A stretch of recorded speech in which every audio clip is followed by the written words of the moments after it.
கடகராசி அன்பர்களுக்கு இப்போ உடல் நலம் விட மனநலம் தான் கரெக்டான கேள்வி. ஏன்னா மனசு சம்மந்தப்பட்டது பல தொந்தரவுகள், தூக்கமின்மை, மனசை அசை போட்டுகிட்டே இருந்து தூக்க மாத்திரை சாப்பிட்டது பல பேர். உடல் ஏதோ ஒன்று சிந்திச்சுக்கிட்டே இருந்து அது வியாதியாக ப்ரெஷர் கொண்டு வந்து விட்டுருக்குது. அதே இது பார்த்திங்கன்னா மனநோய் மாதிரி விட்டது, டிப்ரெஷன் டேப்லெட் எடுத்தது பல பேர். இதனால் லங்ஸிலிருந்து எல்லா பாதிப்பும் பார்த்திங்கன்னா அடிப்படை தொடக்கமே நைட்டு தூக்கம் இல்லை, ஓவர் திங்கிங். இதுதான் ஃபஸ்ட்டு. இது ஒரு சிலருக்கு வயிறு சம்மந்தப்பட்ட தொந்தரவுகள், குறிப்பாக 8ஆம் இடத்துல ராகு வந்தாலே ஃபைல் சம்மந்தப்பட்ட தொந்தரவுகள், யூரினரி ட்ராக் இன்ஃபெக்ஷன் பிரச்சனை, ஆக மொத்தம் கண்ணு பல்லு இதை அடுத்தது 2ல் கேது இருக்கிறனால இதெல்லாம் மாறி அது ஹெல்த் சம்மந்தப்பட்ட கவனிச்சே தான் ஆகணும்.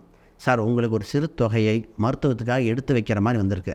ஆனால் குரு பகவான் வந்து என்ன பண்ணுறாருனா, அந்த மருத்துவ செலவை சரியான டாக்டர் சரியான இதை பார்த்து ட்ரீட்மெண்ட்டை க்யூர் ஆகிற சூழ்நிலை வந்தாச்சு.